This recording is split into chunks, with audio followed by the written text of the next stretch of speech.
and too happy this evening that such is happening. That is the dream I have for the Biafra people. A lot of investors are already coming, knocking at our door. When are we coming? When are we coming? Is it after December? When should we start? The investment they are running, those investors that are running away from Nigeria, they are knocking at our door. And I promise them that from the December 2nd, we are going to have a very long way, because I know Nigeria is not going to give up very easily.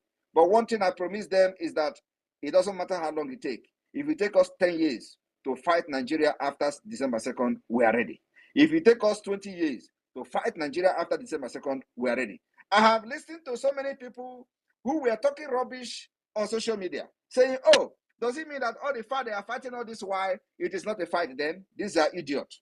These are idiots that knows nothing about freedom fighting. They have not brought anything to the freedom, to the struggle. They have never contributed anything. Many of them do not even believe. But today, they are advisors.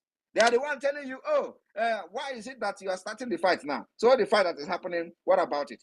Yes, you don't tell us how to fight. If you think you have advice to give, you come into the system, the door is open for you. Come and tell us what you got. But we have a template that must not be altered. That template is that we will continue to delegitimize Nigeria until December. That template is that all the terrorist forces that is representing Nigeria in Biafra land will continue to kiss the dust. Till, even if it is one person that is remaining, if that one person doesn't leave, we will continue to follow that one person until it kisses the dust, and then the Biafra government will take charge completely. My fellow Biafrans, our template is very, very clear. We have fought war, very, very brutal war that supervised the death of millions of Biafrans. Now we have learned our lesson, and we also study Nigeria, how to dismantle this Nigeria, evil Nigeria, and that's exactly the pattern we are applying in this fight. And believe me, Nigeria will never, ever survive this after 2nd of December. Nobody will listen to what we have done and see what we have done so far and ignored over 50 million votes. Even though we know how they are politically correct all the time, the international diplomacy and all that, our target is to navigate all these difficulties, all this international diplomacy, all this nonsensical political correctness. We are going to navigate it after 2nd of December. It is when the brain will start to work. I want all of you to understand that you must be very optimistic, stand very firm, be resilient. Our defense system is getting better by the day. The Biafra Defense Army, the Biafra Liberation Army, the Biafra Resistance Fighters, and the Navy, they are all working together every day, and we are getting better and better. From tomorrow, our target will be those who have been killing our women, those who have been facilitating the kidnapping of our people. If you don't know, the military, Nigeria Army terrorists are the one that is responsible for all the kidnapping all over Nigeria. The kidnapping are happening even very close to the checkpoint, where the military are sharing the proceeds from the ransom being paid to these terrorists. There has been many testimony where the people that were kidnapped have paid ransom, and on their way coming out, they met Nigeria Terrorist Army, and the only thing they were asking is, how much did you pay to these Fulani kidnappers? They want to know how much the person have paid, so that they are going to get their own share of the money. I am telling you, many people who have escaped and who have succeeded in paying ransom and coming out alive, and they met military on their way out, has testified this thing, that the military were only interested in asking how much have they paid to the terrorists, so that when they collect their money, they know exactly how much they have paid. So my fellow Biafrans, we have come to end this particular criminality, terrorism against our people. And that's exactly what the Biafra government is doing. I am here to end this fight. Like I have always said, I will never hand over slavery and this particular fight to my next generation. I am here to hand them over freedom. And freedom, I will hand over to them, and not this continuation of slavery under Nigeria system, not under the British company. I am here to hand over freedom to my people. You can hate me, you can like me. At the end of the day, it is not what you call me today that matters to me. it is what you are going to call me 10 years to come. From here, I will welcome questions and answers for some people. Those who want to ask questions, I am here. And those who want to help me to answer questions also will be allowed to answer questions on my behalf, especially when those people come with some funny questions. Other people can help to answer such questions. But I'm here for serious questions. For those who have a very serious questions, I will be here to address all your questions and all your concerns. But one thing you must know is that I am not a pushover. And I believe Nigeria have seen that. If you think that Simon Ekpa is somebody you can push over, then you don't know me. I am here to end Tinubu. I am here to end Nigeria. I am here to end the Usman Danfodio legacy. I will end it. The people who have ended it in their different countries doesn't have to head. I am going to be more than any of all those people who have fought freedom, including Gandhi. I am here to be more than Gandhi. Gandhi did not even fight the kind of demons that we have in Nigeria.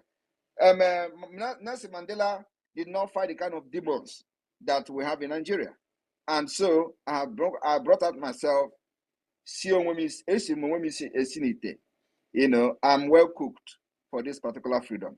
So anybody thinking that Simon Ekpa is going down, you don't know what is coming. You still have a long way to go. I will be here to finish this job, and by December I will issue a declaration for the restoration of the independent state of Biafra, and the flag of Biafra will rise very, very high all over the world.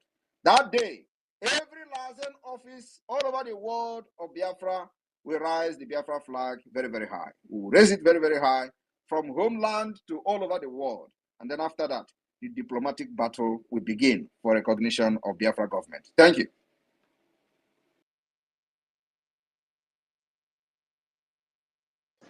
Thank you, Prime Minister. Thank you, Biafran people. And thank you, everyone that have logged in here today. The floor is open to your questions, and we want you to be concise. Go straight to the questions and don't beat around the bush. Thank you so much. Bam Bam Bam, Deputy Minister of Information and Communications and Media, I salute you from here. Over to you. Thank you, my able minister. Thank you, my PM. I appreciate it, sir. Thank you for all you are doing for us. Please, as you're raising your hands, we're going to give you 60 seconds to bring your questions, and let's go very quickly. Chris, please open your mic. You have 60 seconds. All right. Good evening, my fellow Biafrans. Samuel, good evening to you. I love your courage and your boldness in the pursuit of this cause of realization of Biafra. After going through all what you've been doing, I have a question that I really want to ask you.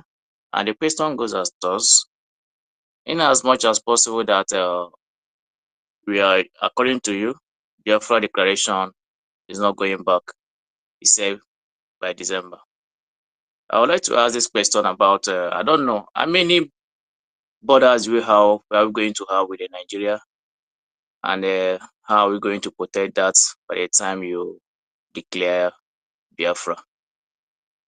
So that's my question. How are we going to protect our border?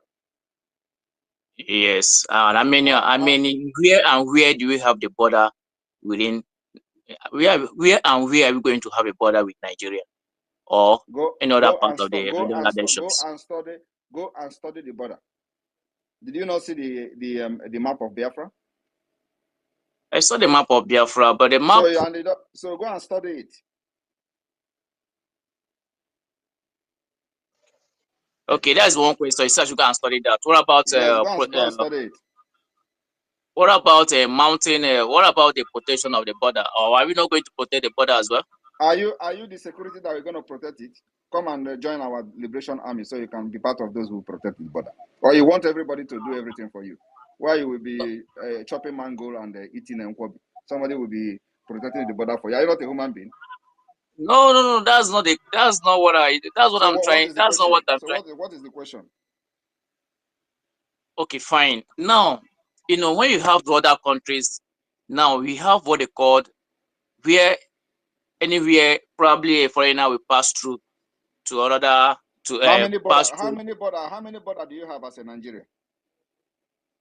As a Nigeria, I already know. I mean, Yes. I base in the West here, and in this Are you West here, are I you have. are you are you not are you not a Nigerian? I mean, I base in the West. Are I you base not a in West Are here. you not a Nigerian? I didn't tell you when I came up here. I didn't introduce myself as a Nigerian. I'm asking you, okay, so are you a Nigerian or are you a Yoruba? Are you a Oduduwa? Which one? I'm not an Oduduwa person. So what are you? Which country are you from? I'm just the same thing, just like you. I'm also interested in the cause you are pursuing. That's the reason why I'm raising this question. I am asking you a question. So let us assume that you are Nigerian before now, right? You were Nigerian. Okay. So when you were Nigerian, how many brother do you have? Here I base in West here in this country. Where here in West. Lagos State.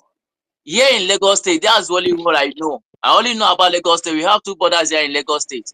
We have one in close to So you don't Ogun State here, so you and don't we know have anything. one in So you don't Badagry. so as a Nigerian as the time you were Nigerian, you don't know anything about the border of Nigeria. I only know within the state where I've been reside. That's where I know. So which is the answer is that since you were Nigeria until now that you are now coming into Biafra, you do not know anything about border of Nigeria. That's what I'm just telling you, that I know two borders in Lagos Can you State. answer me straight away? I want that answer to come from your mouth. So you don't know the border of Nigeria. No, I don't know all. So if you don't know all, how many do you know? I only know about two. And which one? Which is what? They are here in Lagos State. How old are you? One close to How old are you? how old? Yes. Well, at least I'm in 40s now. You are in 40s. So let's say, Yes. when did you begin to have interest in Biafra? I always have interest in Biafra from onset. Ever since You cannot be having interest in Biafra from onset. Otherwise, you will be part of the admin in Lagos today. So you have just shown interest in Biafra. So when did you start showing interest in Biafra? No, it's been a very long time I started showing interest in Biafra. Over 30 years ago, I've been showing interest Are in you part Biafra. of the IPOB? Every Biafra origin is an IPOB. What's the meaning of IPOB? Are you part of IPOB as an organization? As an organization, well, Yes. I have not seen anywhere they're registering as an IPOB. Okay. Are you I recognize myself as of MASOB? Are you part of MASOB? no, I don't know anything about myself. Okay. You see that you are not being truthful to yourself. Now you are 40 years, so I would not even take you as a person who is showing interest in Biafra because you are not telling yourself the truth. So for the past 40 years, I said I don't have any. So for the past 40 years, as a 40 years old man, you do not know anything about Nigeria. You do not know the border of Nigeria.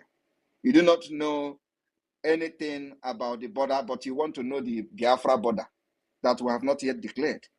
And also, you have seen the map of Biafra, and yet you have not even, I don't know whether you are seeing the map of Nigeria, and you don't know any border of Nigeria, but you want to know the border of Biafra that have not yet declared independence, and we are not even restored.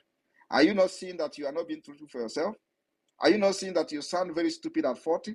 How can you be a 40-year-old man and you don't know anything about the country that you love so much? And you are here telling me you like Biafra, yet you have not joined any Biafra agitating group. You don't know anything about Mossab, but you said you have had Biafra in your mind for 40 years. How can you be a Biafra? You don't even know what is Mossab. And you are here saying it, that you don't know anything about Mossab. So for that reason, I will ask them to remove it because you are just not being truthful for yourself. It's just a waste of time. You're listening to somebody who is a Biafran and he doesn't know anything about Mossab. How can you say you don't know anything about Mossab and you want me to listen to you?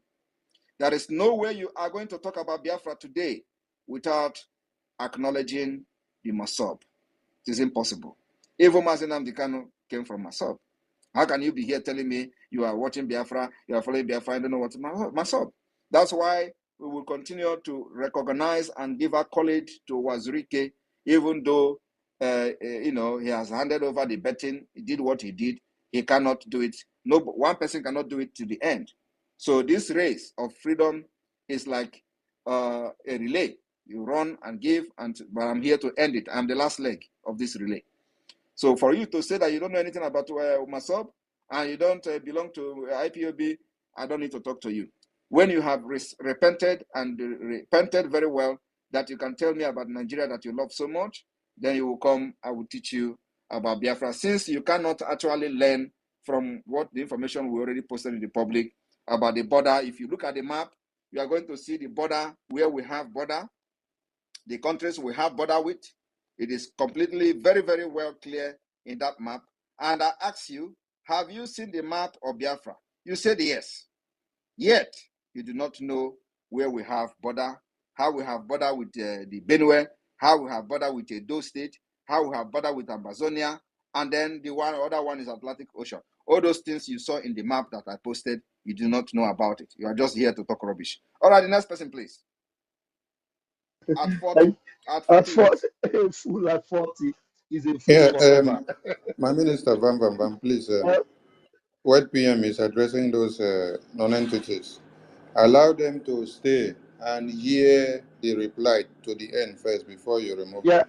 thank you. But I just followed the instruction of PM. PM said that he asked us to remove him, and that was when I removed him. You understand, my minister? The verse. A fool at 40 is a fool forever. Chai, he only came here to, represent the Afonja that sent him, and he has been done and dusted. Now, very quickly, Chukwumeze, please unmute yourself and ask your question, please. Yeah, thank you, Pastor Van. Greetings, my honorable Prime Minister. Thank you for what you're doing. Also, I just want to say thank you to Finland for what they are doing. Yes, and giving our PM a very, very safe haven and respecting his fundamental human rights, yes, and to be able to fight for his people, the people of Biafra. My PM, you know, I've always I know that this freedom is going to come, and I know you are going to be the finisher. And I know you are the one that Chukwukike will use to end the zoo. But I kind of have my worries, but I think Biafrans are very, very intelligent people and are blessed with great leaders, just like you, just like our leader Onyindu. My question is, given the history, of what we've been through, how far we've come, and where we are today. Most especially, to me, I see Nigeria as one of the tools by extension that are used to subjugate we Biafran and also African by extension. And I'm hearing to you telling us about the template and the plans and everything for Biafra. I want to know how are we going to put like strong policies, strong foundation in place so that we will not have another South Africa in Biafra? Because if you look at what the history of the freedom of South Africa, obviously you can see they are back to where they were before. Everything is falling apart. And talking about the investors, these investors are going to be multinational corporations. I don't want to go into details, but over time, we know what their history has been like, most especially when it comes to people on the side of our continent. How are we going to make sure that the business is going to be equal partnership? And aside from that, since that they are multinational corporations, they will not have that stronghold to be able to influence anything about Biafra, because I know after we get our freedom, those who over time that have planned to subjugate us, they will not stop. They will still keep coming. So it is left for us to have that foundation that will make sure that this freedom is here and here for good. So I just want to know, you as the Prime Minister, how are we going to cement that and not to have that fear or even that concern of something like that ever happening again? Thank you. Thank you. I would have loved it if you would have asked me that are we not going to be like Namibia? Are we not going to be like Mozambique? Are we not going to be like, other African countries that actually got independent and they are doing well? So why are you people always using a failed state to give example of Biafra? Biafra that are well educated, well scattered all over the world, contributing positively to other countries and building other countries. Tell me, those countries that are failed that you are mentioning, like South Africa. Tell me any one person from South Africa that is. All right, wonderful people, welcome back to this wonderful channel where we bring you back-to-back update and information as you hot. In case you have not joined our social media handle, what are you waiting for? Kindly go ahead and subscribe, like, comment, share, and also remember to on your notification button so that whenever our news drop, you go be the first we'll collect them. Let's go down to the news proper. As see the hot, you don't share for the obodo as information they drop for my table one by one. Guess what is happening today? Ase kene munu no maka na onye nọ na-ama nọtala onye nọ n'ụlọ na-anọtakwala n'onye nọ na-ama n'oke osidi Igbo erike asidebi ohanezendigbo don open the chicken nyash. Our people say that when breeze blow, definitely the nyash of the chicken must be seen, and as it is, it has become the fate of Southeast governors as Ohanezendigbo has opened the nyash of Southeast governors, saying that they sold Mazen Nnamdi Kanu for 2027 political office. How true is that? Follow me to the full detail of the information as I go to dish them out one by one. Igbo Social Cultural Organization Ohanezendigbo has expressed concerns regarding the recent developments surrounding the ongoing prosecution trial of Mazi Nnamdi Kanu, the leader of the indigenous people of Biafra. Mazi Okechukwu Isiguzoro, Secretary General of the organization, in a statement blamed the Southeast governors for the trials of Kanu. Part of the statement read, "Our observations have been sharpened by the unexpected yet significant decision by Justice Binta Nyako to rescue herself from presiding over Kanu's case. This move, while commendable, underscores a deeper malaise within the political engagement concerning the fate of our people. Nigerians, and particularly the Igbo, have been vigilant in monitoring the intricate legal proceedings involving Mazi Kanu, especially in light of the amended terrorism charges brought forth by the prosecution. It is crucial to recognize that the right to fair trial and the confidence of the accused in judicial integrity remain paramount. Kanu's expression of frustration in his loss of confidence in the judicial process reflects a legitimate concern that can seldom be ignored. We applaud Justice Binta Nyako for her decision to step aside, demonstrating an admirable commitment to judicial propriety amidst a highly charged atmosphere. Regrettably, our scrutiny extends beyond the courtroom to the political landscape in which decisive actions could have been taken to assist Kanu and other Igbo political prisoners. Ohanezendigbo holds the Southeast governors accountable for their apparent lack of political will to confront President Bola Ahmed Tinubu regarding the urgent need for political solution for Nnamdi Kanu's release.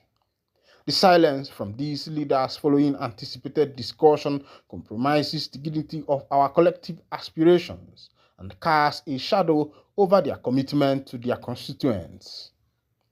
The organization noted that the recent history of political engagement, particularly the closed-door meeting in July 2024, attended by notable figures like Chief Olusegun Obasanjo and His Royal Highness Igwe Alfred Achebe, was marked by a political pledge from the Southeast governors to engage President Tinubu regarding Kanu's situation.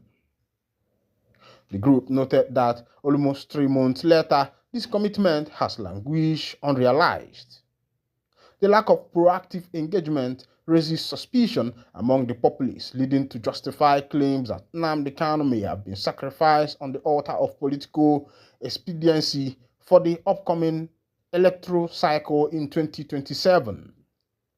Ohanezendigbo implores the Southeast governors to recapture the righteous resolve they expressed in July and embark on the promised journey to meet the president concerning Mazi Nnamdi Kanu's release. Fulfilling this commitment is not merely an act of political diplomacy, but a moral imperative that reflects the integrity and solidarity expected of our leaders. The credibility of our political class hinges upon their ability to transform their word into action, particularly in matters as sensitive as these. The statement added. Welcome back, wonderful people. This one is coming from Mazi Okechukwu Isiguzoro, the secretary to Ohanezendigbo.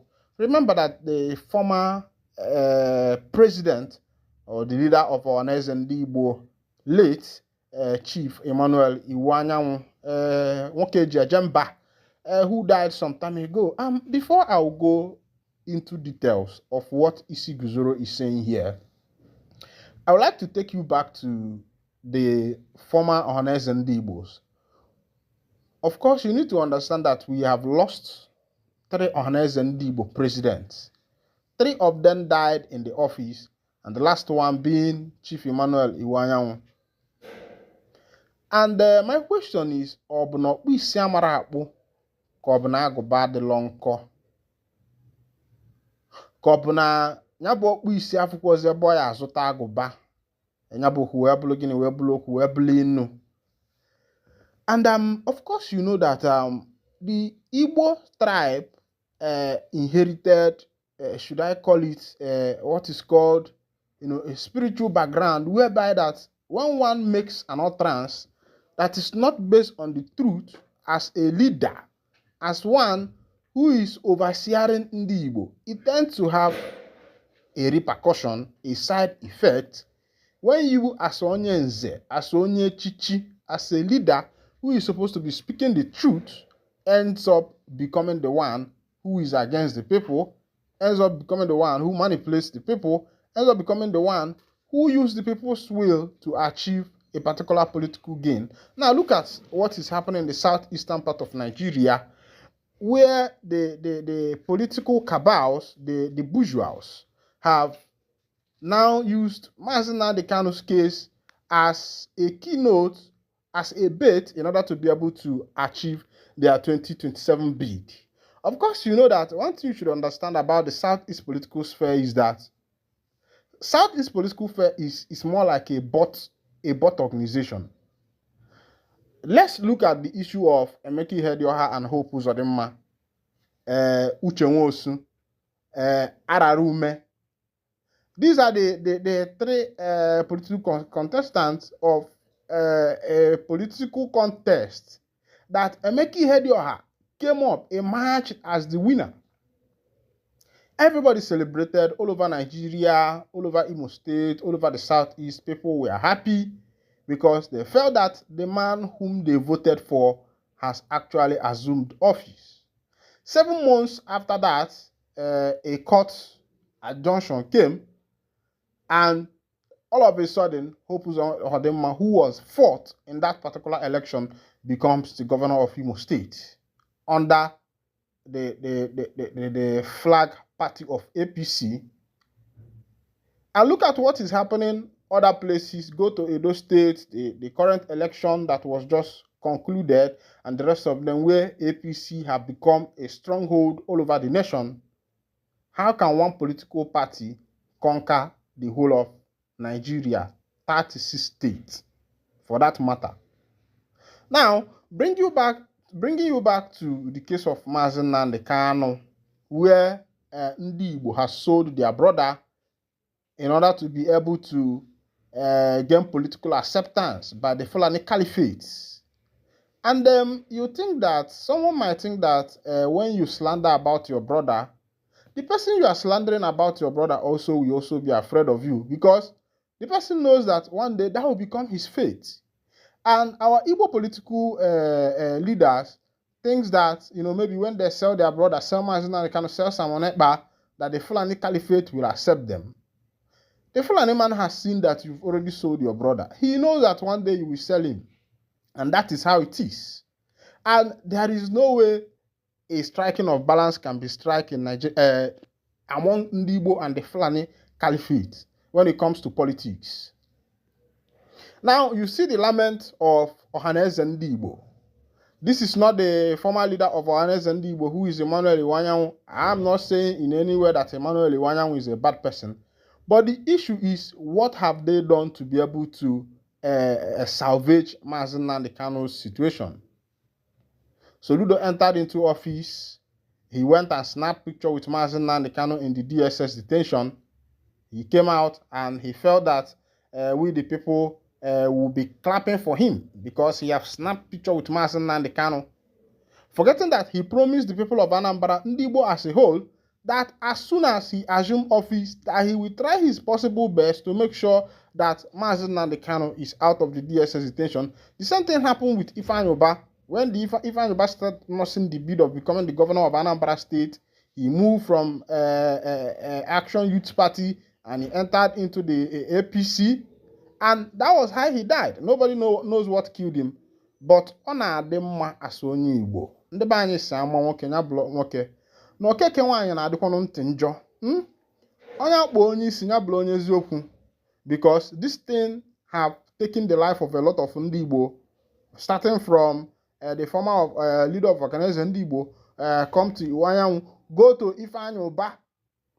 Of course, you remember when Ifeanyi Ubah went to the DSS detention with Mazi Nnamdi Kanu's wife, because he has started nursing a political bid of becoming the governor of Anambra State, and he went to the DSS quarters with Mazi Nnamdi Kanu's wife so that everybody can see him.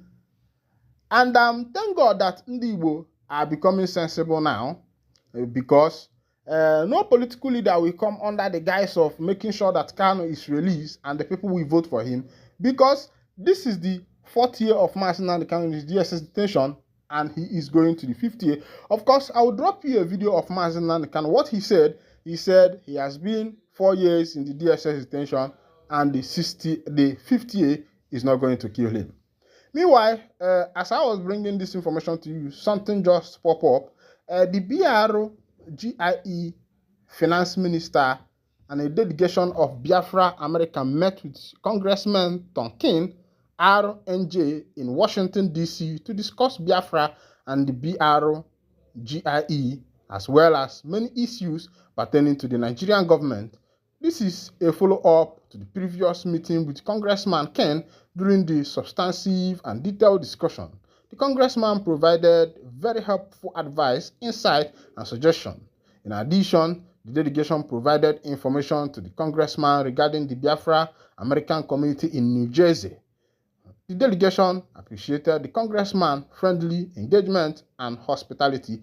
I will just drop the picture on your, you can watch the picture on your screen there and see what is happening. And this will tell you that the struggle is going far. The people are pushing the struggle.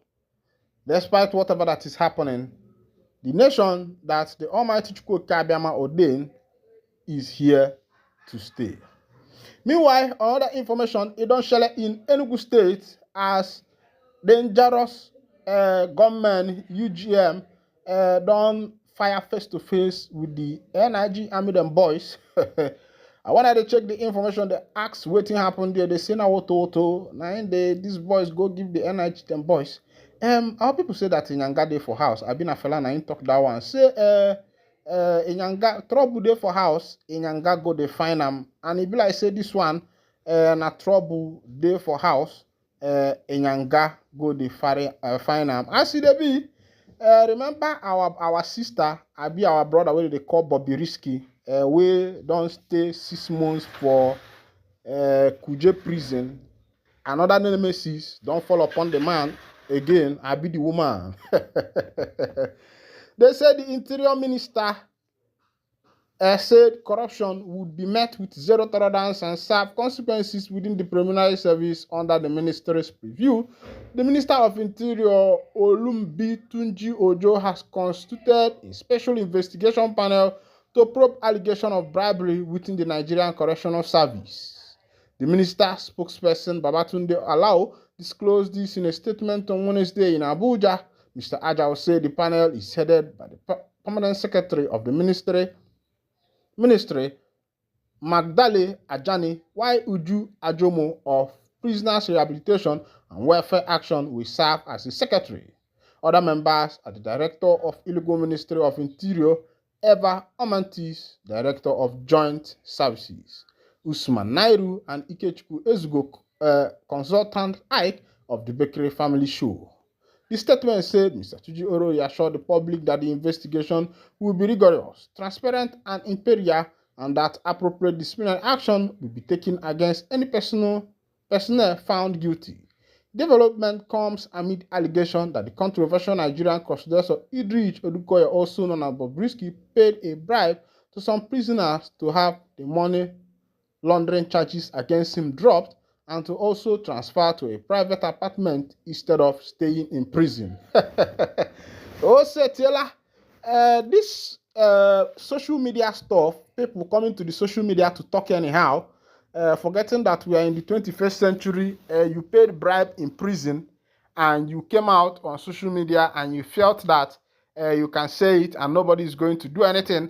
And a probe is going to do that, and I believe that our brother, our sister Bobrisky, is going to learn the hard way. Meanwhile, this is where I'll be winding down the curtain, and if this is your first time of joining us on this wonderful channel, kindly go ahead and subscribe, like, comment, share, and also remember to on your notification button so that whenever our news drop, you will be the first one to collect them. Thank you for listening. God bless you immensely.